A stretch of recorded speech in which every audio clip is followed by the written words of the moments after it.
Moshe a été le premier élève.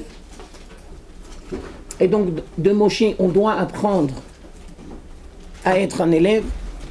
Je ne sais pas si je l'ai dit la semaine dernière, mais je le redis maintenant. Pour être élève, il faut avoir la modestie. Ça veut dire qu'il faut savoir reconnaître que l'on ne connaît pas et qu'on peut être prêt à apprendre de quelqu'un qui a la connaissance. Si on a l'orgueil, on ne peut pas être élève. Et donc, la vertu par excellence de Moshe Rabbeinu, c'est forcément la modestie.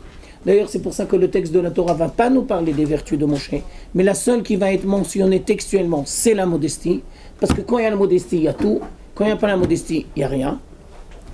Troisième idée, il y aura toujours un décalage entre Moshe et Dieu. Et donc forcément, il y aura toujours un décalage entre Moshe et Yoshua bin Nun, etc., etc. La quatrième idée, et je crois qu'on a parlé, on a expliqué l'importance de cette idée, c'est la transmission. C'est-à-dire que la catastrophe de l'exil, c'est qu'il n'y a plus de transmission. Tu casses dans les chaînes des générations. Et ça, c'est la pire des catastrophes. C'est-à-dire, la Torah se doit de se transmettre. Chacun d'entre nous a une responsabilité par rapport à lui-même, mais aussi par rapport aux générations d'avant et d'après. Et donc, si on ne respecte pas la transmission, on ne se fait pas que du tort à titre personnel. On fait du tort aussi à la communauté d'Israël. Parce que sans transmission, c'est pas possible. Aujourd'hui, il y a des juifs qui savent à peine qu'ils sont juifs et ils ne savent pas qu'est-ce que ça veut dire être juif. Ça c'est la pire des catastrophes. Il ne peut pas avoir pire que ça. La transmission, c'est l'identité. Tu reçois une identité. Une identité personnelle et une identité collective. La transmission, c'est faire partie d'une histoire commune. Adhérer à un projet commun. Alors s'il y a transmission, il y a tout, mais s'il n'y a pas de transmission, il n'y a rien du tout. Ok, alors maintenant, on continue. Alors, la Mishnah va nous faire l'énumération des générations. Moshe a transmis à Josué, Josué a transmis aux sages, les sages ont transmis aux prophètes, les prophètes ont transmis aux sages de la grande assemblée. Je ne voudrais pas m'attarder sur ça, bien que je peux le faire, mais je préfère concentrer le peu de temps que j'ai sur la Mishnah en elle-même. Nous sommes à l'époque du début du deuxième temple. Pirkei Avot, je vous l'ai dit dans le cours de l'introduction, a été écrit au début du deuxième temple. Et les Chachamim se sont aperçus que 70 ans d'exil, ça a fait beaucoup de catastrophes au sein de la communauté d'Israël. Et maintenant, il faut, on va pas dire recréer, mais on va dire essayer de subvenir à toutes les conséquences négatives de l'exil. On peut dire et on doit dire que 70 ans d'exil en Babylonie, c'est comme 70 ans de régime communiste. Il ne reste plus rien, les Juifs sont complètement à côté de la plaque. Alors les Chachamim ont dit, nous allons enseigner 3 enseignements qui vont nous permettre de reconstruire le peuple d'Israël à l'intérieur. Alors on explique. Alors là, je vous invite à regarder dans le texte. Nous sommes à la page 6. En hébreu, ça s'appelle Vav. Nous sommes dans la Mishnah à la 3e ligne. À la 2e ligne, pardon. Ça veut dire ils ont enseigné 3 grands principes. Et ils ont eu l'habitude de mettre l'accent sur ces 3 grands principes. Premier principe. Et vous, metunim badin. Ça veut dire soyez rigoureux dans le jugement.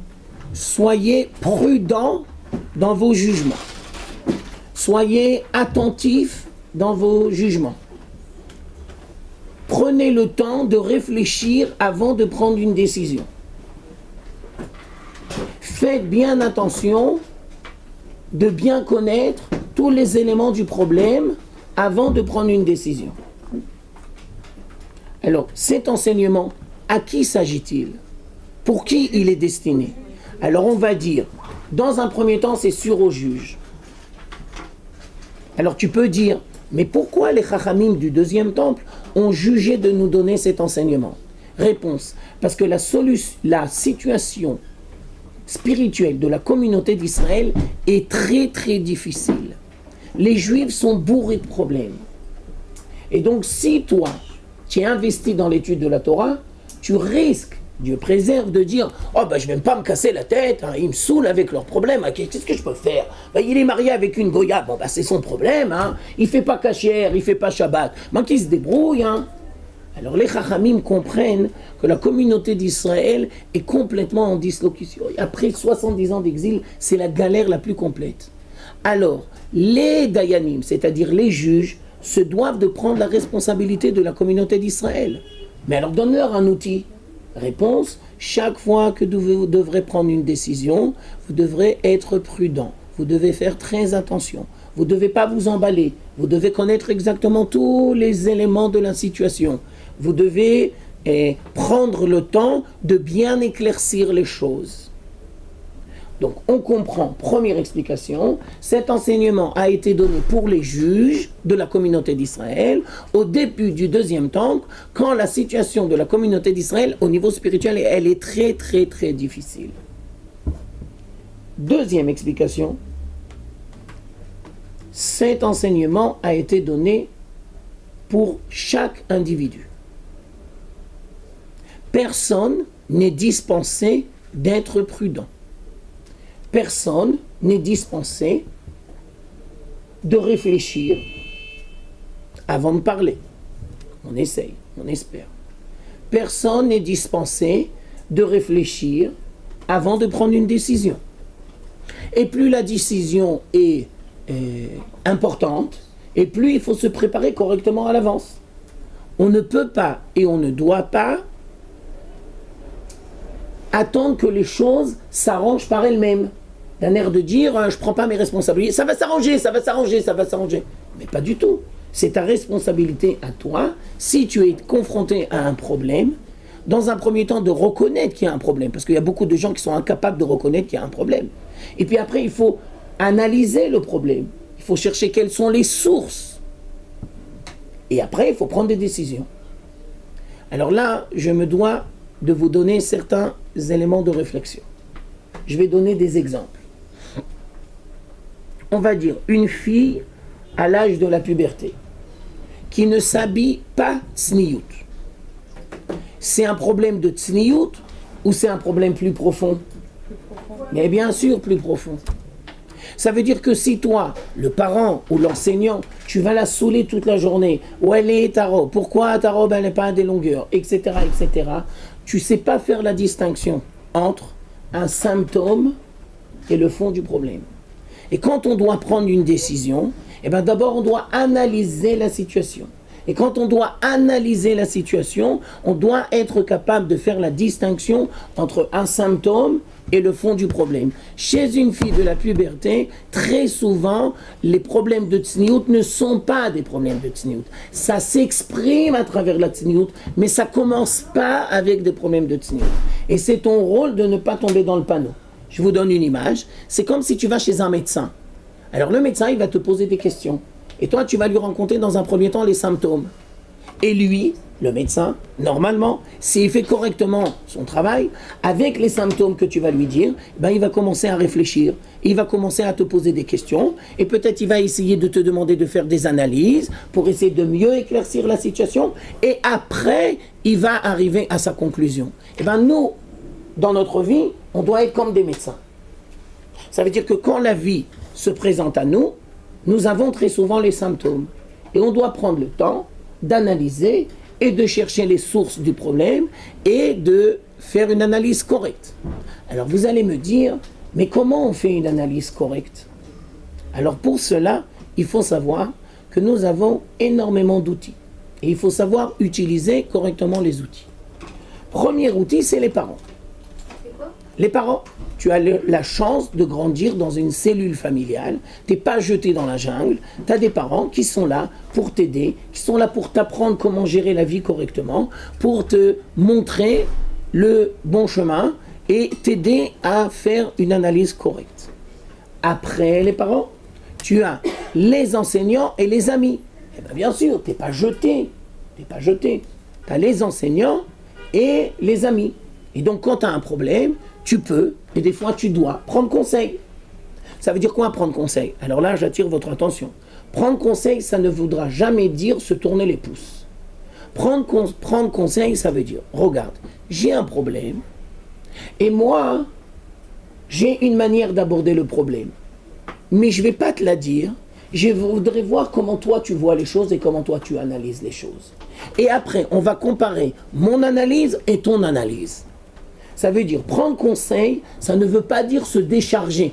Il y a beaucoup de gens qui croient que prendre conseil, ça veut dire tu te tournes les pouces et c'est l'autre qui va prendre la décision à ta place. Mais pas du tout, tu t'es trompé. Prendre conseil, ça veut dire essayer d'enrichir sa vision avec le regard d'un autre. Mais toi, tu n'es pas dispensé de réfléchir, de proposer une solution, d'avoir une analyse. Je me permets de vous le dire, que quand on va poser des questions aux rabbanim, c'est exactement la même chose.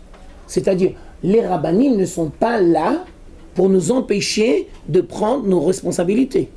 Et les rabbanim ne sont pas là pour que l'on se décharge de ses responsabilités. Pas du tout.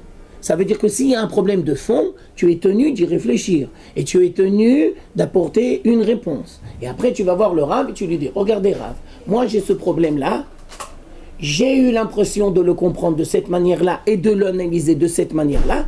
Est-ce que vous pensez que mon analyse est conforme à la Torah? Est-ce que vous pensez qu'il y a des dimensions que je n'ai pas su gérer correctement? Je dois dire que malheureusement, l'expérience montre que très souvent la communauté d'Israël se décharge sur les rabbanim. Et ça, c'est une erreur très grave. Ça veut dire que tu crées des gens qui sont dépendants. Et tu sais, tu crées des gens qui ne sont pas capables de prendre leurs responsabilités et d'assumer les conséquences de leurs décisions. Alors ça, c'est pas possible, c'est pas possible. Ensuite, il faut dire, autre outil, à part les parents, à part les amis, à part les enseignants, eh ben, l'expérience de la vie. L'expérience positive ou l'expérience négative? Les deux. Les deux. Ça veut dire, on est censé apprendre de nos erreurs. Par exemple, un exemple bête et méchant. Si j'ai été dans le cours de Tobiano la semaine dernière et que j'ai parlé dans le cours, alors normalement cette semaine, je ne suis pas appelé à recommencer la même bêtise. Je me rappelle. Ça veut dire c'est pour ça qu'on a l'expérience. On n'est pas censé recommencer chaque fois les mêmes bêtises. Et le dernier, qui est peut-être le plus important, c'est que Dieu nous a donné la réflexion et la cervelle. Dieu nous a donné la capacité de réfléchir. Alors on ne va pas dire que c'est l'essentiel, mais c'est sûr que la réflexion a une très grande part. Ah, j'ai oublié, pardon. Quand j'ai dit l'expérience, c'est aussi l'étude et les livres. Quand tu dis expérience, c'est expérience vécue, mais aussi dans les livres, parce que dans les livres, on va te faire part de l'expérience des autres. Donc c'est... Et quand tu étudies la Torah, ben, tu as la possibilité de tirer les leçons des expériences des autres. Donc ça rentre dans expérience. Et le sechem, la capacité de réfléchir. Alors Dieu nous a fait un cadeau extraordinaire qui s'appelle la réflexion, l'analyse, les capacités intellectuelles. Et on est censé les utiliser correctement. Et donc, quand on est appelé à prendre une décision, ben on a énormément d'outils. On n'est pas tout seul, on n'est pas jeté dans la jungle. Je vais vous dire la même chose sous une autre forme. Alors, j'ai cru comprendre que vous étudiez Mesilat Yesharim. Alors, Mesilat Yesharim, c'est un livre extraordinaire. Et là-bas, l'auteur du livre, le Ramchal, Rabbi Moshe Chaim Luzzatto, il va utiliser un enseignement qui date de l'époque du Deuxième Temple, avec une braïta, c'est-à-dire un enseignement où on va nous montrer toutes les étapes du parcours que tu dois faire pour grandir correctement dans la Torah. Et la première étape, ça s'appelle la Torah, l'étude de la Torah, va nous amener à la réflexion, à la prise de conscience et à la responsabilité. Alors comment on dit ça en hébreu? Torah mevia l'idée zeirut. Alors peut-être je le marque au tableau parce que ça vaut peut-être la peine que vous appreniez les expressions. Alors, je reprends ce que je suis en train de dire. Torah, ça veut dire l'étude de la Torah dans le sens le plus général du terme. L'étude de la Torah, qu'est-ce qu'elle doit engendrer? Si elle se fait correctement, elle doit engendrer la zéhirut. Zéhirut, ça veut dire prudence. Zahir, ça veut dire être prudent. Être prudent dans la réflexion ou être prudent dans le comportement? Réponse, les deux.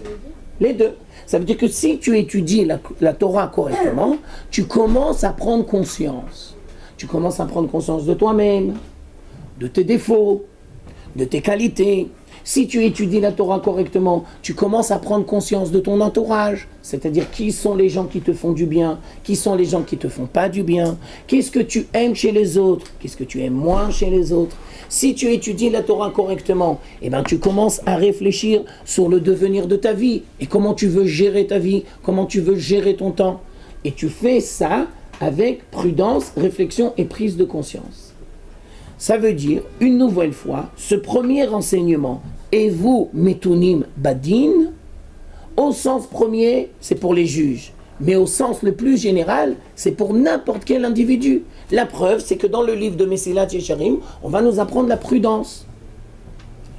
L'étude de la Torah doit engendrer une prudence, une prise de conscience, une responsabilité, une maturité. Maintenant, si tu étudies la Torah et que tu n'es pas capable de gérer correctement ta vie, c'est que tu étudies pas correctement. Ça veut dire ça reste dans tes cahiers. Mais ce n'est pas suffisamment clair pour t'aider à gérer correctement la vie. Alors je vous donne une image, d'accord? L'étude de la Torah, c'est comme une torche, une lumière. Et donc, si avant l'étude, tu es dans l'obscurité, avec l'étude, il y a la lumière. Il y a la lumière dans le cours ou il y a la lumière dans la vie? Réponse, les deux. Ça veut dire la compréhension des choses à laquelle tu arrives pendant le cours doit t'aider à mieux faire la distinction dans ta vie.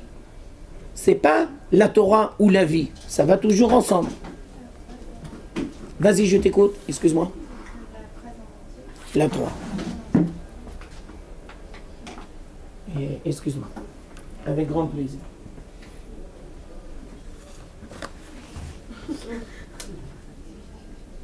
Je ne nettoie pas avec ça parce que ça fait des taches.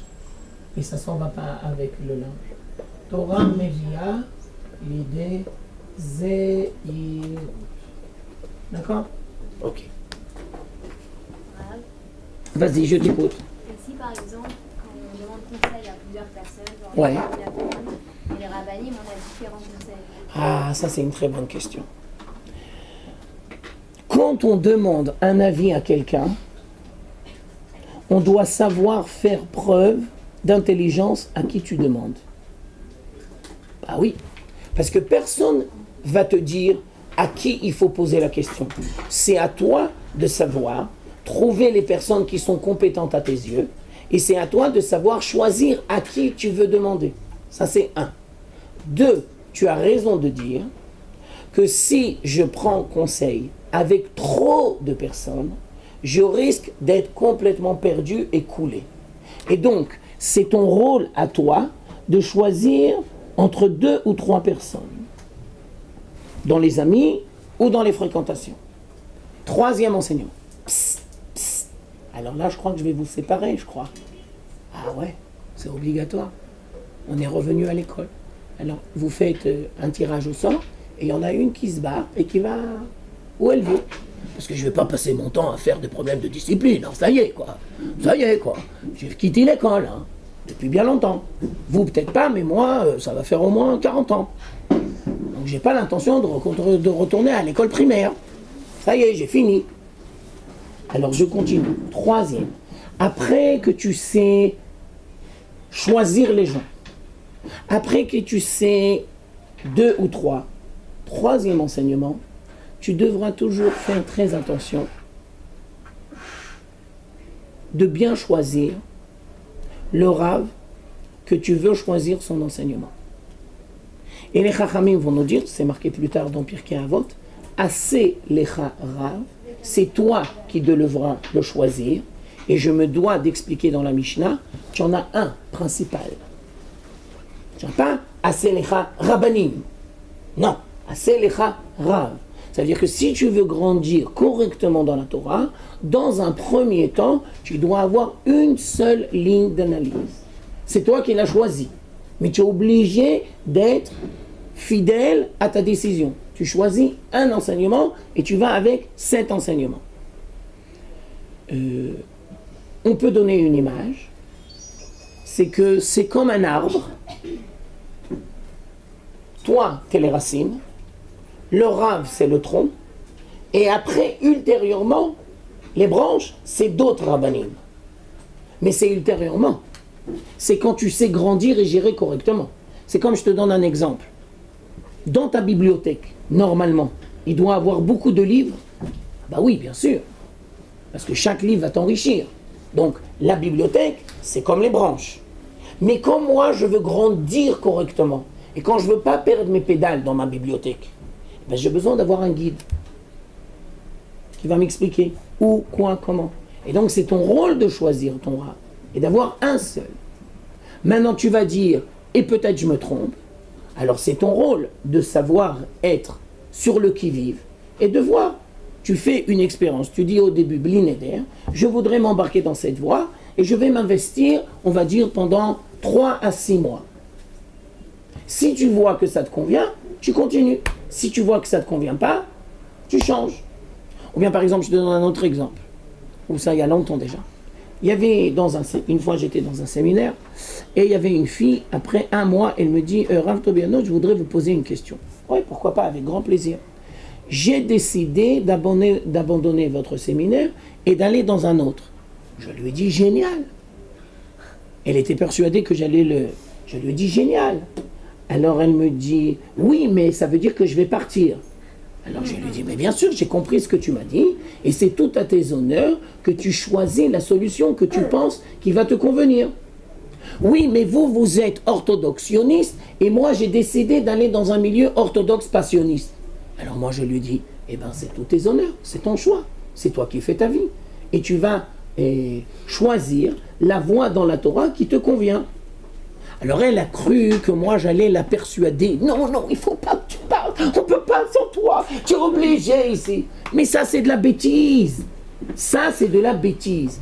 Parce que chacun doit apprendre à assumer les conséquences de ses choix. Et les rabbanim n'ont pas le droit de prendre la possibilité de choisir à la personne. Ils peuvent te donner un conseil, ils peuvent t'éclairer sur les bons côtés, sur les dangers, sur les trucs négatifs, mais pas prendre la décision à ta place. Le Rav, il n'est pas là pour prendre la décision à ta place. Il est là pour t'ouvrir les yeux, si tu veux. Il est là pour te donner un tableau. Mais la décision, c'est toi qui vas la prendre. Et tu devras apprendre à assumer le côté positif et le côté négatif. Et donc, par exemple, si tu es dans un séminaire, alors on ne va pas dire 3 à 6 mois, on va dire 2-3 mois maximum. Il y a des gens qui, après 1 mois, ils savent déjà. Ça ne me convient pas, ça me saoule. Oh, je ne peux pas, moi, étudier toute la Torah toute la journée. Je peux pas, ça explose, je peux pas. C'est trop dur pour moi. Très possible, c'est envisageable. Maintenant, je me dois aussi de te dire qu'il y a beaucoup de gens qui sont incapables de choisir. Ça veut dire qu'ils restent jusqu'à ce qu'on les met dehors. Et ça, c'est dommage, parce que très souvent, ça se fait dans la douleur. Et ils auraient pu éviter la douleur s'ils étaient conscients et s'ils prenaient leurs responsabilités. Tu n'es pas censé arriver à la douleur. Tout ce que tu peux faire sans dans la douleur, c'est ton rôle de le faire. Tu vois, par exemple, un autre exemple, tu vois qu'il y a un problème dans le couple. Il faut demander de l'aide. C'est pas maintenant, on divorce. Non, tu demandes de l'aide. Et je me permets d'attirer l'attention, les rabbanim, c'est bien, mais des fois, c'est pas suffisant et c'est pas compétent. Il faut aller voir des conseillers conjugaux. Et c'est le rôle du rab de te dire, ce n'est pas de mes compétences, je te propose d'aller voir un conseiller conjugal. Si tu me demandes, 2 minutes, je vais sortir mon classeur, voilà, j'en connais déjà 3, 4, je te conseille. Tu comprends? Tu comprends comment ça marche? Mais pour le rab, de nos jours, il y en a trop, ça veut dire.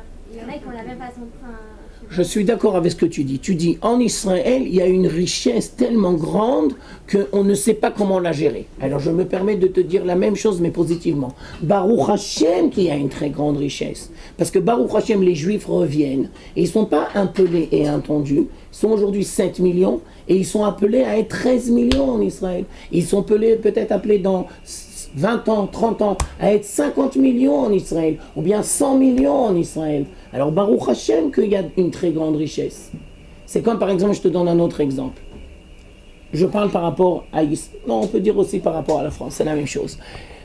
Il y a 20 ans ou 30 ans, il n'y avait pas beaucoup de structures scolaires religieuses en France ou en Israël. Et donc il y avait beaucoup d'enfants qui étaient victimes. Parce qu'il n'y avait pas des structures adaptées pour ce qu'ils avaient besoin. Aujourd'hui, Baruch Hashem, la richesse fait que tu as beaucoup plus de choix. Alors toi, tu dis, ouais, mais il y a tellement de choix que je ne sais plus choisir. Je sors avec des mecs, il y en a tellement, je ne sais pas lequel choisir. Je ne peux pas, moi, il y a trop de mecs. Ouais, mais imagine le cas contraire. Imagine le cas contraire, qu'il y a un pelé et un tondu. Voilà, il y en a 5, voilà, c'est ça qu'il y a. Qui te dit que parmi les 5, tu vas trouver ce que tu veux? Ça veut dire, ne vois pas le côté négatif de la richesse. Maintenant, je sais qu'il y a un côté négatif de la richesse. Je comprends ce que tu veux dire. Mais d'un autre côté, vois aussi le côté positif de la richesse. Ouais, mais c'est compliqué quand même. Enfin, genre, par exemple, si on en a un à Marseille, enfin, moi j'ai un à Marseille. D'accord. Est-ce que si je vais changer d'endroit, je dois suivre un autre programme ou je peux rester sur le Non, programme? tu peux toujours rester. Mais je me permets d'attirer ton attention. Il est pas à côté de nous, enfin, il connaît pas. Tu l'as fait? Aujourd'hui, je me permets d'attirer votre attention. Comme tu le dis très justement, les distances, c'est pas comme avant. D'accord? Maintenant, c'est vrai que c'est toujours mieux s'il y a la proximité. Maintenant, d'un autre côté, je me dois aussi de te dire que je crois, je ne suis pas sûr, mais je crois que monter en Israël, on peut dire d'une certaine manière que c'est une nouvelle naissance. Et donc, tu dois être prudent. Ça ne veut pas dire, Dieu préserve, que tout ce qu'il y avait avant, c'est mauvais. Non, c'est pas ça que j'ai dit. Ça ne veut pas dire que tout ce qu'il y avait avant, il faut abandonner. Mais si tu vis en Israël, c'est sûr qu'il y a un décalage entre la France et Israël. Et on peut dire, je crois, que les rabbinim de France, ils ne connaissent pas forcément la réalité israélienne. Et aussi réciproquement. C'est-à-dire, si tu me demandes à moi, ça va faire 30 ans que j'ai quitté la France, plus même. Je n'ai pas la prétention de te dire, je connais le judaïsme de France. Mamache, non. Je connais un peu à droite, à gauche, parce que j'ai des copains qui sont rabbinim et tout ça, et j'ai encore à droite, à gauche des fréquentations. Mais je ne suis pas dans les écoles, je ne connais pas les profs, je ne connais pas leur structure, je me rappelle ce qu'il y avait avant, j'imagine que ça n'a pas beaucoup changé, parce que la France, ça ne change pas tellement. Mais je ne voudrais pas faire une généralité. D'accord? Je ne voudrais pas faire une généralité. Ça veut dire, on peut dire, si je le dis de manière un peu crue, venir en Israël, c'est comme si tu viens sur une autre planète. Il faut s'habituer à réfléchir que dans le monde dans lequel on vit, en fin de compte, il y a énormément de planètes.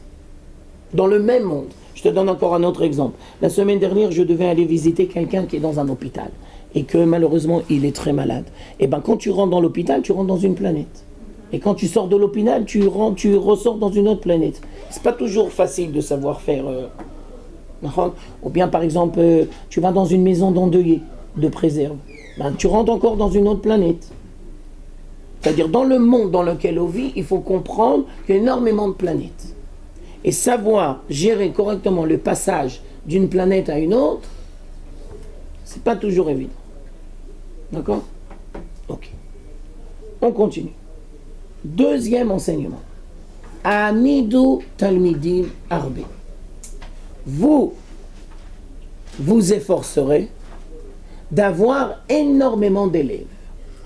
Amidou, ça veut dire mettez sur pied, faites en sorte que vous aurez beaucoup d'élèves.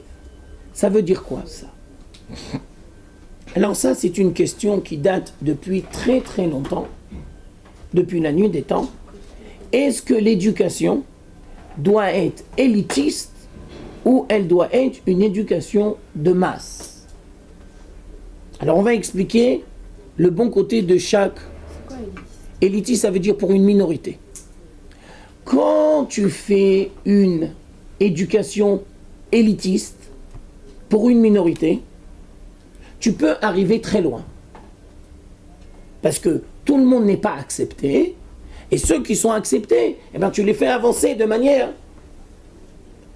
je ne sais pas comment on dit. Exponentielle. Exactement, merci beaucoup madame. Exponentielle. Par exemple, je vous donne des exemples. Tu vas dans une unité d'élite de l'armée, Sayeret Matkal. Cette semaine, ils ont dit aux nouvelles que le chef d'état-major, il a donné une récompense, des honneurs, à une unité d'élite qui s'appelle Sayeret Matkal. D'accord? Vous comprenez bien que parmi les 1000 et 1000 soldats, ben, il n'y a qu'une minorité qui sont Sayeret Matkal. Et ce que tu peux leur demander de faire, eh ben, tu ne peux pas demander à tout le monde. Ça veut dire que quand il y a élitiste, eh ben, tu peux arriver à des réussites extraordinaires. Maintenant, le revers de la médaille, c'est que tu ne peux pas faire toute l'armée Sayeret Matkal. Tu as besoin que dans l'armée, il y a aussi des unités d'élite. Mais tu ne peux pas faire toute l'armée avec des unités d'élite, ça ne marche pas. Tu as besoin aussi d'avoir toutes les divisions, tout le reste de l'armée. Et à part ça, il faut savoir que pour que l'armée marche, eh ben, tu as besoin de combattants, mais tu as besoin aussi de gens qui vont aider les combattants. Ça veut dire quoi aider les combattants? Ça veut dire qu'il y en a un qui va s'occuper de la nourriture, il est cuisinier, etc. Il y en a un autre qui va s'occuper de l'armement et de munitions, etc. Il y en a un autre qui va s'occuper des habits et tout ça. Il y en a un autre qui va s'occuper de la mécanique et des tanks et des jeeps et tout ça. En Israël, tout le monde sait que pour un combattant, il y en a 6 qui l'aident. Pour un combattant, il y en a 6 qui sont derrière et qui doivent l'aider. Ça veut dire que tu ne peux pas faire une armée qui soit que de combattants, c'est pas possible. Tu as besoin d'avoir aussi de manger, etc. Donc, élitiste, c'est bien, mais il y a un danger. Maintenant, l'autre côté, quand tu fais l'éducation de masse, alors ça c'est très bien parce que tu touches le plus possible de gens. Et donc beaucoup de gens vont se greffer au processus. Mais le danger, c'est que le niveau, il risque d'être très bas. Parce que avant que tu trouves un point commun entre tous les gens qui sont différents, eh ben, c'est pas toujours facile. Et très souvent, le point commun, eh ben, il est très bas. Parce que les masses, ça vole pas toujours très haut, les masses. Alors, qu'est-ce qu'il faut? Réponse, il faut les deux. Alors, on explique. D'abord et surtout et avant tout, les masses. Parce que la communauté d'Israël, s'il n'y a que les élites, ça ne marchera jamais. Toutes les erreurs de la communauté d'Israël, c'est parce que les masses n'ont pas su faire leur travail. Et la délivrance de la communauté d'Israël, ça ne va pas marcher par les élites, ça va marcher par les masses. Et donc, par exemple, je vous donne un exemple, quand le grand rabbin Citruc, de mémoire bénie, a décidé de faire des cours en France, il n'a pas fait des cours pour les élites. Il en a peut-être fait aussi, mais il a compris et il a analysé que pour faire avancer le judaïsme de France, on est obligé de toucher les masses. On est obligé de faire des cours de Torah grand public, parce que la situation est tellement catastrophique que c'est une priorité, les masses. On est obligé d'abord et surtout. Mais il faut savoir que les masses tout seuls, ça ne suffit pas. Parce qu'il y a un moment où tu as besoin de dirigeants, et tu as besoin de cadres, et tu as besoin d'avoir des gens qui sont plus qu'eux. Donc tu as besoin aussi d'avoir des élites. Et donc on peut dire, et on doit dire que la communauté d'Israël se divise en deux. Les masses et les élites. Si vous voulez un exemple, je vais vous donner un exemple. C'est une question piège, alors il faut faire attention avant de répondre. Baruch atah Adonai Eloheinu melech haolam she'akol nהיה b'dvaro. Amen. Attendez, pardon. Ouais, vas-y. Donc, en fait, ce que vous avez dit jusqu'à maintenant, c'est qu'il faut faire une éducation de masse pour attirer le plus de personnes. Et en parallèle, maintenant, il faut plus s'élever. Bidjouk. En parallèle, il faut aussi créer des élites. Et les élites, ce seront les dirigeants de demain. Alors maintenant, je reprends la question. Le modèle d'éducation par excellence, maintenant je parle pour les hommes, c'est la yeshiva. Alors maintenant c'est une question piège. La yeshiva, c'est pour les masses ou pour les élites? Réponse, ça dépend à quel niveau. Au début, les masses doivent passer par la yeshiva. Personne n'est dispensé de passer à la yeshiva. Il fera 1 an, il fera 2 ans, il fera 3 ans, on s'en fout. Les masses doivent passer par la yeshiva. Après, ultérieurement, dans le cadre de la yeshiva, il y a un processus pour les élites. Il y a un choix naturel qui se fait. Après 2-3 ans, il y a un tri. Non, je vais travailler. Non, je vais à l'armée. Il y a un tri naturel qui se fait. Et après, il y a des gens qui disent, non, moi, je vois que je suis fait pour devenir Rav. Moi, je sais que je suis fait pour devenir Dayan. Moi, je sais que je suis fait pour devenir enseignant, etc. Mais ça ne suffit pas de créer des structures pour les masses et de créer des structures pour les élites. Ça ne suffit pas. Il faut encore une autre condition. Et l'autre condition, c'est la modestie. La modestie de la part de qui? De la part des élites ou de la part des masses? Réponse, les deux. Et maintenant, je vais expliquer pourquoi. Le danger des élites, c'est qu'ils vont croire que le monde repose sur eux. Mais moi, je n'ai pas besoin. Petit rigolo, là. Nous, on est à la yeshiva, nous, on étudie la Torah toute la journée. Mais eux, c'est des péclos. Eux, qu'est-ce qu'ils font? Ils travaillent, mais ça ne sert à rien. Qui a besoin de ça? La yeshiva, c'est très important. Le monde, il n'a pas besoin. Ça veut dire, le danger des élites, c'est l'orgueil. Le danger des élites, c'est de croire qu'ils peuvent se débrouiller tout seuls, qu'ils peuvent se couper de la communauté d'Israël. Mais on ne peut pas se couper de la communauté d'Israël. On n'a pas le droit de se couper de la communauté d'Israël. On a besoin de toute la communauté d'Israël. Ce n'est pas un hasard si je vous ai donné l'exemple de l'armée. La communauté d'Israël, c'est comme une armée. C'est l'armée de Dieu sur terre. Dans une armée, on a aussi besoin d'unité d'élite. Mais on n'a pas besoin que d'unité d'élite. Ça, 2 minutes. Ça, c'est le danger des élites. Maintenant, en parallèle, le danger des masses, c'est qu'ils ne vont pas comprendre pourquoi on a besoin des élites. Oh, mais vraiment, mais vous êtes des parasites, hein, mais à quoi ça sert que vous étudiez la Torah tellement de temps et que vous investissez tellement d'efforts? Mais il faut rentrer dans le monde du travail, il faut être productif. À quoi ça sert? Ça veut dire les masses ne sont pas suffisamment conscientes de l'apport que les élites peuvent amener.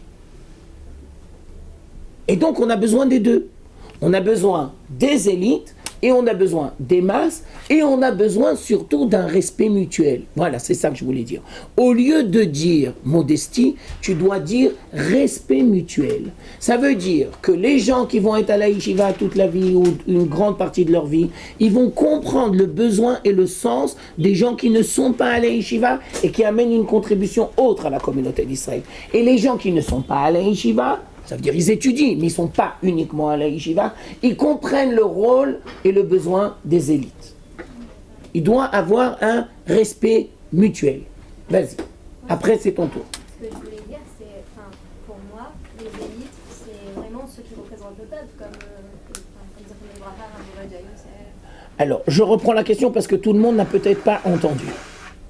La question est, à mes yeux, les élites représentent la communauté d'Israël. Il la représente. Alors, je crois que je dois te donner 2 éléments de réflexion. Premier élément de réflexion. Le Rav Ovadia Yosef, et d'ailleurs c'est un très bon exemple, et après je vais te raconter une histoire. Le Rav Ovadia Yosef, toute sa vie, il a étudié la Torah d'Israël ou il a étudié la Torah d'Israël pour amener une contribution à la communauté d'Israël? C'est une erreur d'analyse. Il a fait les deux, depuis le premier jour. Parce que les géants de la communauté d'Israël, ils savent que tout ce qu'ils font, c'est pour la communauté d'Israël. Alors maintenant, je vais te donner un exemple. Dans la vie du Rav Ovadia Yosef. Vous savez que Baruch Hashem, le Rav Ovadia Yosef, a eu une longue vie. D'accord? Et qu'il est mort tardivement. 93, je ne sais plus exactement. Alors une fois, il avait des problèmes de santé graves.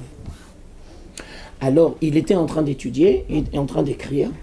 Et ses enfants sont venus et lui dit Rav, papa, tu es obligé d'aller à l'hôpital. Le médecin a demandé que tu ailles d'urgence à l'hôpital. Alors là, il a dit je ne vais pas maintenant à l'hôpital. Alors là, ils ont été complètement surpris et perturbés. Alors après, il a expliqué vous me laissez s'il vous plaît maintenant 2 heures seul avec moi-même et après je vous accompagne à l'hôpital.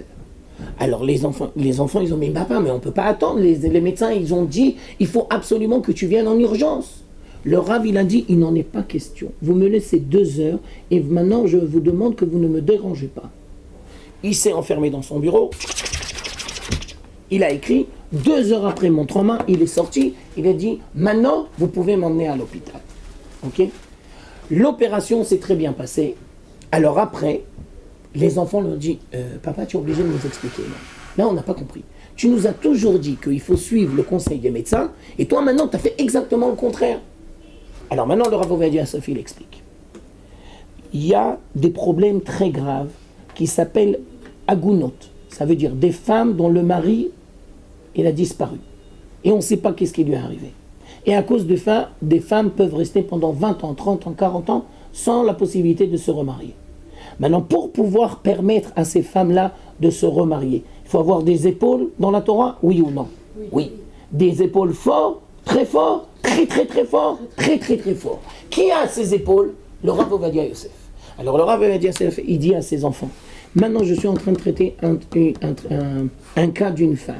Si je ne finis pas ma réponse, je suis persuadé que personne ne pourra le faire à ma place. Je continue. Il a dit, je vais aller à l'opération, mais je ne sais pas si je vais être en vie après l'opération. Et c'est pas parce que moi je vais mourir qu'elle doit rester sans mari. Alors moi, je termine d'abord la réponse et après, je vais à l'opération. Tu as compris ce qui est les grands de la communauté d'Israël ? S'il n'y a pas la communauté d'Israël, ça n'existe pas. Et les grands, ils sont 24 heures sur 24 pour la communauté d'Israël, au service de la communauté d'Israël. Et le premier jour où il rentre dans la yeshiva, c'est pas pour lui. Monsieur le Rav, il en a rien à taper. Les honneurs, c'est pour les masses, c'est pas pour le Rav. Ils sont fous. Il n'a pas besoin de ça. C'est les masses qui ont besoin de ça. Mais lui, il n'a pas besoin de ça. Et donc, la première réponse que je veux te dire, c'est que les élites comprennent que le rôle qu'ils ont à jouer, c'est pour la communauté d'Israël et grâce à la communauté d'Israël. S'il n'y avait pas la communauté d'Israël, eh ben, il n'y aurait pas les élites. Là, de nos jours, les écoles. Par exemple, je sais pas, par exemple, ceux qui enseignent dans les écoles et tout, c'est pas genre pas une élite, mais ça veut dire pour moi une élite, c'est quelqu'un quand même qui prend des décisions, quoi. C'est un possède. C'est sûr que celui qui a les capacités de faire partie des élites, il se devra. Mais j'attire ton attention, et maintenant c'est le deuxième point. Le danger des élites, c'est la tour d'ivoire et l'orgueil. La tour d'ivoire et l'orgueil. Moi, j'ai pas besoin de ces petits rigolos. Je te donne encore un autre exemple. Le rabbi de Lubavitch, c'est un géant dans la Torah ? Mais bien sûr, il ne faut pas être Lubavitch pour comprendre que c'est un géant. Mais alors pourquoi vous passez votre temps à donner des dollars aux gens ? Quand vous n'avez pas d'autre chose à faire ? Vous ne pouvez pas étudier la Torah ? Mais c'est du Bitoul Torah, monsieur, ce que vous faites. Vous ne vous rendez pas compte ? Vous passez votre temps, Mais t'as rien compris. Parce que la grandeur du rabbi de Lubavitch, c'est qu'il est à l'écoute de la communauté d'Israël, qu'il est au service de la communauté d'Israël. Alors toi, tu vas dire, oui, mais s'il passe son temps à donner des dollars, ça ne sera jamais un géant. Eh ben, tu peux compter sur le rabbi de Lubavitch que c'est pas parce qu'il passe son temps à donner des dollars qu'il ne va pas devenir géant. C'est un géant et en même temps, il donne des dollars. Tu comprends ce que je veux te dire ? Ça veut dire, si tu crois que tu peux devenir le rabbi de Lubavitch sans donner le dollar, tu te mets le doigt dans l'œil. Mais moi, je dois te dire, parce que toi, tu sais peut-être pas, que les gens qui étudient la Torah, ils aiment tellement la Torah qu'ils risquent de se couper de la communauté d'Israël. Et ils ne sont pas à l'écoute de la communauté d'Israël. Et ils ne sont pas au service de la communauté d'Israël. Il a apporté pour cet exemple sur Rav Ovadia Yosef, pour les Bracha. Il était tellement avec le peuple que chaque année, il bénissait les enfants de quitter à l'aide quand ils avaient le chumash. il faisait un effort particulier pour les enfants, il les amenait à la Beth Knesset à Gadol, et chaque enfant recevait une bracha du Rav Ovadia Yosef. Il avait autre chose à faire que de faire une bracha au petit de Kita Aleph, tu me diras. Mais non, il prenait le temps, il le faisait. Je te donne encore un autre exemple. Ça, c'est il y a 25 ans. Il y a 25 ans, on a été faire du travail à Eilat. On a été 5 ans à Eilat, d'accord? Et quand on était, à la même période où on était, il y avait le Rav Kadouri qui venait très souvent à Eilat, d'accord? Et quand il venait, bien sûr, toute la ville venait, d'accord? Et il demandait des brachot, etc., etc. Alors maintenant, je te pose deux questions. Est-ce que les femmes qui habitent Eilat, ils sont tous habillés sniout? Oui ou non? Ben, bien sûr que non. Maintenant, deuxième question, piège. Et le Rav Kadouri, quand il les reçoit, il leur demande d'aller s'habiller? Mais bien sûr que non! Mais bien sûr que non, c'est un géant de la Torah. Oui, mais il ne faut pas regarder les femmes. Mais tu es un imbécile, le Rav Kadouri ne va pas regarder les femmes. Il s'en fout. Il est à un autre niveau. Et si maintenant il peut les faire avancer, il les fait avancer. Ben voilà, c'est ça, c'est les géants de la communauté d'Israël. Mais je suis d'accord avec vous, j'ai pas dit qu'ils doivent pas être à l'écoute du peuple d'Israël. Mais maintenant, de nos jours, les gens qui sont là les suivants, on ne peut pas dire que c'est des élites. Ça veut dire... Mais bien sûr que si, c'est des élites. C'est parce que c'est eux qui ont décidé de prendre sur eux l'étude de la Torah. Je me dois de te dire que l'étude de la Torah va te confronter à des milliards de problèmes. Je t'en donne quelques-uns. D'abord, tu n'as pas d'argent. Ah ben non. Quand on vit dans un monde moderne où on veut nous faire croire que la fac, c'est le plus important, eh ben tu comprends bien que les Bachorim Yeshiva, ils n'ont pas d'argent. Et c'est facile de vivre sans argent ou c'est difficile? D'abord. Ensuite, les parents et le milieu et la société, ils voient d'un bon œil les gens qui étudient la Torah ou ils voient d'un mauvais œil? Ben ça dépend. Mais il y en a beaucoup qui mais c'est quoi ces parasites? Mais vraiment, c'est quoi ces parasites quoi? Vous pouvez pas aller dans le boulot? Mais combien de temps vous allez passer dans votre yeshiva, monsieur? Mais à quoi ça sert votre yeshiva? Nous, on est dans la société, nous, on est productifs. Vous me demandez à la fin du mois qu'est-ce que j'ai fait dans mon usine, je peux vous dire le résultat. Mais vous, dans votre yeshiva, à quoi ça sert? Donc d'abord, tu n'as pas d'argent. Le milieu ambiant. Ensuite, tu crois que étudier la Torah toute la journée, c'est facile ou c'est difficile? Et donc tu comprends bien que c'est pas forcément donné à tout le monde. Et on peut dire aussi que le plus grand problème de la communauté d'Israël aujourd'hui, on a dit l'assimilation. Alors maintenant, on va le dire sous une autre forme. 80% des gens de la communauté d'Israël, ils ne sont pas investis dans l'étude de la Torah. Et bien ça, c'est la plus grande catastrophe. Et tant que la communauté d'Israël, dans sa globalité, ne sera pas investie dans l'étude de la Torah, et je continue, dans la pratique des mitzvot, et aussi des bonnes actions, et bien tu comprends bien que tous les processus de délivrance, ça avance, heureusement, il y a le bon Dieu. Oui, mais il y a les guerres, il y a les machins. Et si la communauté d'Israël comprenait la grandeur de la Torah et s'investissait correctement dans l'étude de la Torah, comme on l'a dit, c'est-à-dire les gens qui sont faits pour ça, ben tu comprends bien que le visage de la communauté d'Israël aujourd'hui serait complètement différent. Avant d'étudier la Torah, ça part des midotes. Nachon, ça va ensemble, ça va toujours ensemble. Quelqu'un, par exemple, qui n'étudie pas forcément tout le temps la Torah, mais qui prend des heures fixes. Ah, c'est ce qu'on a dit, c'est très bien, c'est ce que j'ai dit. Le monde se divise en deux, et les gens qui apportent une contribution matérielle, ils ne sont pas dispensés d'étudier la Torah, mais ils étudient moins. Mais au niveau de la quantité, c'est moins. Mais au niveau de la qualité, c'est exactement la même chose. Bien sûr. On continue. Troisième enseignement, et dans ce sens-là, on termine la première Mishnah.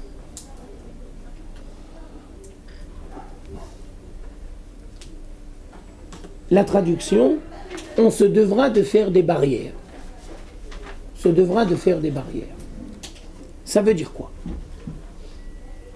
Alors là, il faut expliquer avec prudence. Oui, troisième partie de la Mishnah. Ah, pardon, excusez-moi, j'ai fait une erreur. Alors maintenant, j'ai oublié de dire. Et pourquoi, à l'époque du deuxième temple, les Chachamim ont dit qu'il fallait faire beaucoup l'étude de la Torah aux masses? Ça veut dire pourquoi ils ont donné priorité d'abord aux masses et pas aux élites? Réponse, parce qu'on est après 70 ans d'exil et que la communauté d'Israël, elle est complètement naze. Alors maintenant, il faut commencer d'abord par les masses. Et après, les élites, ça viendra ultérieurement. Donc c'est pour ça qu'ils ont dit, vous devrez vous efforcer d'avoir beaucoup d'élèves. Parce qu'à leur époque, la communauté d'Israël, les masses, ils sont complètement assimilés. Ok, excusez-moi, je me suis rappelé que maintenant de cette explication. Maintenant la troisième, on se devra de faire des barrières. Ça veut dire quoi? On se devra de faire des barrières. On va expliquer étape après étape. Première étape. Dieu sait ce qui est bien pour nous. Oui, Dieu, il sait ce qui est bien pour nous. Et donc, c'est pour ça qu'il va nous donner des mitzvot. Et qu'il va nous dire, ça, il faut faire, ça, il ne faut pas faire. Ça, c'est bien, ça, c'est pas bien. Par exemple, je vous donne un exemple. Pourquoi un juif, il doit manger kasher? À quoi ça sert? Réponse, parce qu'il a une neshama. Kasher, c'est pas pour le corps, c'est d'abord et surtout pour la neshama. Maintenant, ça se peut aussi que ça ait des conséquences positives sur le corps, mais ça commence pas du corps, ça commence de la neshama. Je me permets de vous dire, et les goïms, ils ont aussi une neshama? Oui. Et c'est la même neshama que les juifs? Non. Et donc forcément, vous savez que la nourriture, c'est ça qui fait le lien entre le corps et la neshama. Et donc Dieu va nous dire, puisque je vous ai donné une neshama bien particulière, alors je vais vous donner aussi des lois, comment gérer. Deuxième exemple, le Shabbat, à quoi ça sert? Réponse, ça sert à ne pas tomber dans l'esclavage du monde matériel. Parce que le monde matériel, et avec toutes ses obligations et toutes ses contingences, il peut te transformer en esclave du monde matériel. Alors, tu dois être capable de dire stop. Et à part ça, le Shabbat, c'est pour ne jamais oublier la dimension spirituelle de la vie. Et donc Dieu, il va te dire, le Shabbat, tu arrêtes le monde matériel et tu t'investis dans le monde spirituel. Alors maintenant, quelqu'un va dire, oui, mais moi, je sais très bien me débrouiller, moi. Je n'ai pas besoin du Shabbat, moi. Je vais trouver ma solution sans passer forcément par le Shabbat. Alors on lui dit, excuse-moi, mais tu risques de faire des erreurs. Parce que si Dieu nous a dit, ça veut dire que Dieu, il sait ce qui est bien pour nous. Et si toi, tu as la prétention de pouvoir trouver les équilibres sans passer par la Torah, ben ça, c'est une forme d'orgueil. Parce qu'on est les créatures de Dieu. Et Dieu, il sait exactement. C'est comme par exemple, il y a une machine à laver et il te donne le mode d'emploi. Ben Dieu, c'est le mode d'emploi. Et la Torah, c'est le mode d'emploi. Et si toi, tu as la prétention de trouver un autre mode d'emploi, et comment tu peux te proposer un mode d'emploi? C'est pas toi qui as fait la neshama, c'est pas toi qui es responsable de la neshama.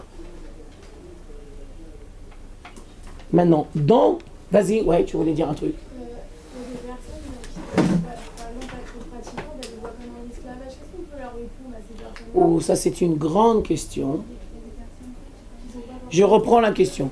Il y a des gens qui ne sont pas dans la Torah et que, au premier abord, ils ont l'impression que c'est un esclavage. De quoi, la Torah? De faire Shabbat ou... D'accord?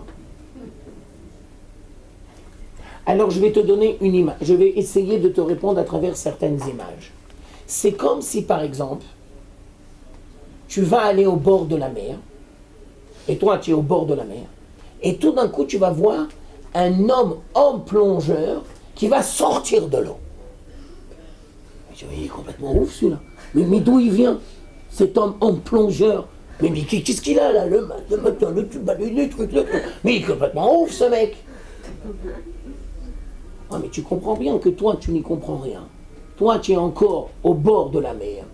Et tu sais pas qu'il y a un rôle pour les hommes plongeurs. Ça veut dire que c'est tout à fait compréhensible que les gens qui ne sont pas dans la Torah vont avoir du mal à comprendre la grandeur de la Torah. C'est normal.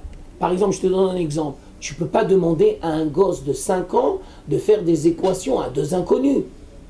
Ben non, tu ne peux pas demander un truc pareil. Et donc, les personnes qui auront la Torah auront une très grande responsabilité parce que c'est le rôle de savoir amener correctement les gens qui se sont éloignés de la Torah pour les ramener étape après étape, après étape après étape. Tu comprends bien qu'il y a un processus et qu'il faut savoir faire très attention. Tu ne peux pas demander à un gosse de 5 ans de faire des équations du second degré.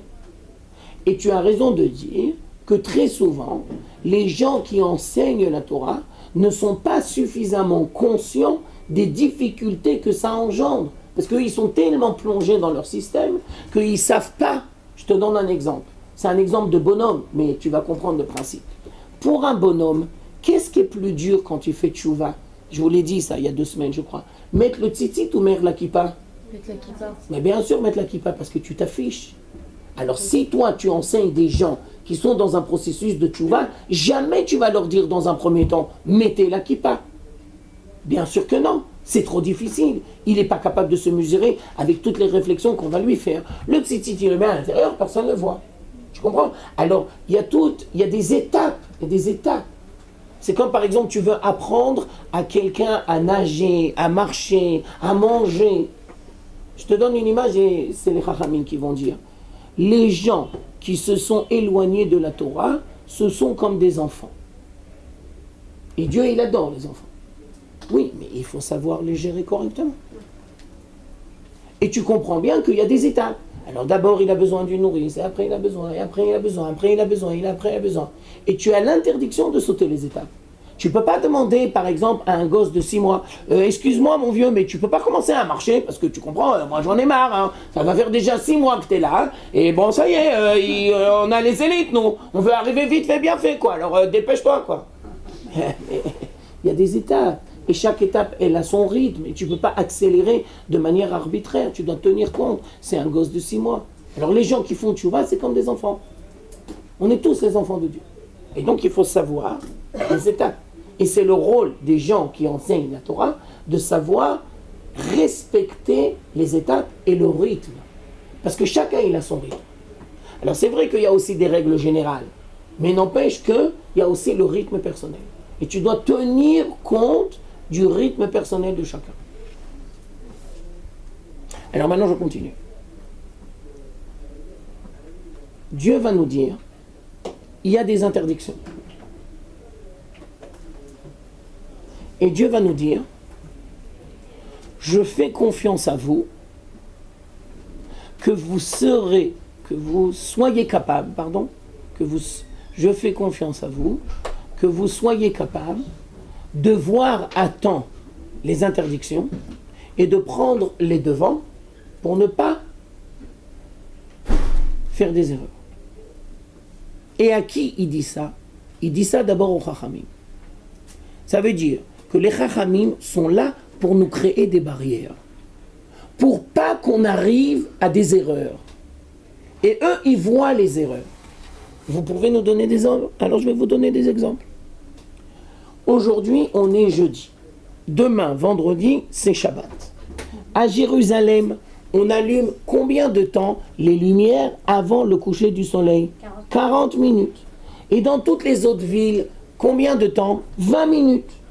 Et les Sfaradim à Jérusalem, ils ne sont pas obligés d'attendre 40 minutes, ils peuvent faire 20 minutes. Alors nous, maintenant, on pose la question au Chachamim.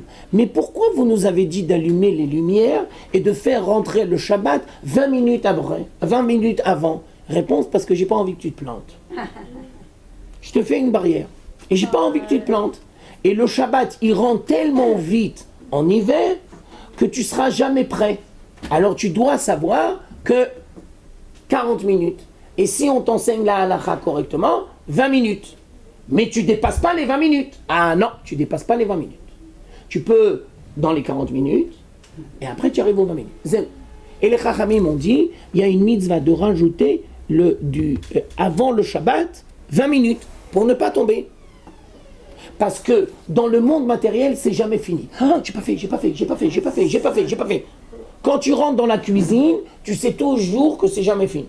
Tant que tu rentres pas dans la cuisine, mais je vais me débrouiller, mais bien sûr. Quand tu vas rentrer dans ta cuisine, tu dois savoir que c'est jamais fini. Et il faut savoir que si tu te mets pas des limites, eh ben tu risques de te planter. Alors les Chachamim sont là, par exemple, et ils nous ont dit 20 minutes avant. Ça s'appelle Siyag la Torah.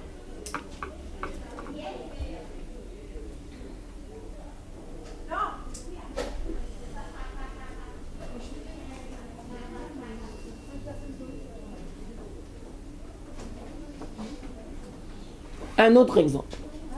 Ouais. Vas-y. Ah, en France, je peux pas te dire comment ça marche. 18 minutes. Je crois que c'est 18 minutes. Ça veut dire c'est comme les 20 minutes en Israël. Ouais, C'est c'est avant comme ça. la shkia, ça Ouais. C'est avant l'horaire qu'ils nous donnent sur les Ouais. Deuxième exemple. À Pessah, on a l'interdiction de manger du chametz. Non, à Pessah, on a l'interdiction de manger du chametz. Alors, qu'est-ce que vont dire les chachamim? Eh bien, tu devras faire avant l'abdika. Et tu devras le brûler. Alors, toi, tu dis, mais si j'ai l'interdiction de manger du chametz. Ah, pardon, j'ai pas bien expliqué. Tu as l'interdiction de manger du chametz et tu as l'interdiction d'avoir du chametz pendant les 7 jours de Pessah. Alors, toi, tu vas dire, bon, ben, c'est pas grave, ben, je vais gérer correctement, quoi. J'arrive le jour de Pessah et je me débrouille. Non! Les chachamim vont te dire, il n'y a pas que tu vas arriver la veille de Pessah et quand tu as encore du chametz chez toi. Non! Parce que tu dois faire la vérification, tu dois brûler, il est 9h du matin, tu n'as plus de chametz. Et à 10h du matin, tu arrêtes de consommer. Alors toi tu vas dire, mais pourquoi vous nous faites comme ça? Réponse, vont nous dire les chachamim. Parce qu'on est tellement habitué avec le pain pendant toute l'année, qu'on risque de faire beaucoup d'erreurs. Alors les chachamim, ils prennent le devant. Alors toi, tu vas me dire, mais pourquoi ils ne nous font pas confiance, les chachamim? Pourquoi ils ont besoin de prendre toutes ces précautions? Réponse. Parce que les chachamim, ils connaissent la nature humaine. Et les chachamim savent qu'une personne n'est pas toujours objective par rapport à soi. Et une personne a tendance à se juger toujours positivement. Et une personne a tendance à ne pas reconnaître ses erreurs. Et une personne a tendance à accuser les autres et ne pas prendre ses responsabilités. Alors les chachamim, ils disent, nous on ne veut pas que tu arrives à manger du chametz à Pessah. Parce que manger du chametz à Pessah, c'est très grave. Alors on va prendre des précautions. Je vous donne encore un autre exemple. J'ai pas compris ça. En fait, le fait d'avoir pris le chametz une heure avant, ça change grand-chose. Eh bien, parce que c'est sûr que tu ne vas pas arriver le jour de Pessah avec du chametz dans ta maison. Parce que tu as pris les devants. Je vous donne encore un autre exemple. La société aujourd'hui fait la même chose que les chachamim. Simplement, on ne voit pas toujours le lien. Pour conduire, il faut avoir un permis de conduire? Bien sûr. Alors pourquoi vous nous obligez de mettre une ceinture de sécurité? Mais moi, je sais conduire et je n'ai pas besoin de ceinture de sécurité. Et vous pouvez me faire confiance que je vais conduire correctement. Oui, mais l'expérience nous a montré qu'il y a beaucoup d'imbéciles qui ont dit ça et ils ont fait énormément d'accidents. Et ça ne s'est pas terminé là. Les accidents, ce n'est pas simplement pour eux. C'est pour eux que ceux qui sont dans la voiture et ceux qui sont dans la voiture d'en face. Alors, on a vu statistiquement et on a dit, on vous impose de mettre la ceinture de sécurité. Pour les mecs de devant ou les mecs de derrière? Tout le monde. Mais ça me saoule, moi. Moi, je veux pas la ceinture de sécurité. Tu dois faire confiance à l'expérience, aux statistiques. Tu dois faire confiance que les gens, ils ont réfléchi avant de le dire. Ils vont pas te le dire stam. Ils ont l'expérience, ils ont les statistiques. Et ils ont vu, malheureusement, que les gens qui sont au volant, c'est des fous au volant. Malheureusement. Et donc, ils prennent des précautions. Oui, ils prennent des précautions à l'avance. Je vous donne encore un autre exemple. Et on va s'arrêter là parce que c'est la fin. Après 50 ans, en Israël, on invite les gens à faire un vaccin contre les angines et contre la grippe. Au début de l'hiver, on les invite. Mais non, mais non. Et si j'ai la grippe, je me débrouillerai très bien, quoi. Attends, pourquoi tu veux mettre l'œil? J'aurai pas la grippe, et si j'ai la grippe, je vais me débrouiller. Pas besoin maintenant de faire dès le début de l'hiver le vaccin contre la grippe. Et puis en plus, des fois, quand on est avancé en âge, alors pendant 1 ou 2 jours, il y a... Alors il faut maintenant pendant 1 ou 2 jours. Mais tu comprends pas que si tu vas être naze 1 ou 2 jours, c'est ça qui va te permettre pendant tout l'hiver d'être protégé. Et ben voilà, c'est le même principe. La ceinture de sécurité, le vaccin contre la grippe, c'est la même chose. Les Chachamim, ils ont dit, on va prendre des barrières. Je voudrais juste terminer, parce que la semaine prochaine, je voudrais faire une autre Mishnah. Tu dois après connaître aussi tes lacunes. Et tu dois être capable de te faire tes barrières à toi. Et chacun de nous a des domaines dans lesquels on a des faiblesses. Et tu dois apprendre des Chachamim à trouver quelles sont tes faiblesses et quelles sont tes barrières. Quelles sont les précautions que tu sors. Exemple, une fille, elle peut faire du stop? Très bonne question. Demande la réponse à ses parents. Et si ses parents, ils vont dire d'accord, elle se met devant ou derrière? Toujours derrière. Et elle fait du stop seule ou avec une copine? Toujours avec une copine. Et dans le sac, qu'est-ce qu'elle a? Toujours une bombe lacrymogène. Toujours une bombe lacrymogène. Eh bien, bien sûr. Quand on est fille, on est obligé de prendre ses précautions. Donc on est obligé d'être toujours derrière. Et on est obligé d'avoir une bombe lacrymogène. Et on est obligé aussi de faire attention avec qui on monte. Mais bien sûr. Ça veut dire, même si tu décides de faire du stop, tu dois regarder qui est le conducteur. Et ben voilà, ça c'est pour les filles. À vrai dire, c'est aussi pour les mecs. Mais c'est pas la même chose. C'est pas exactement la même chose. D'accord? C'est le même principe, on s'arrête là. Et on fait là. Alors je m'excuse.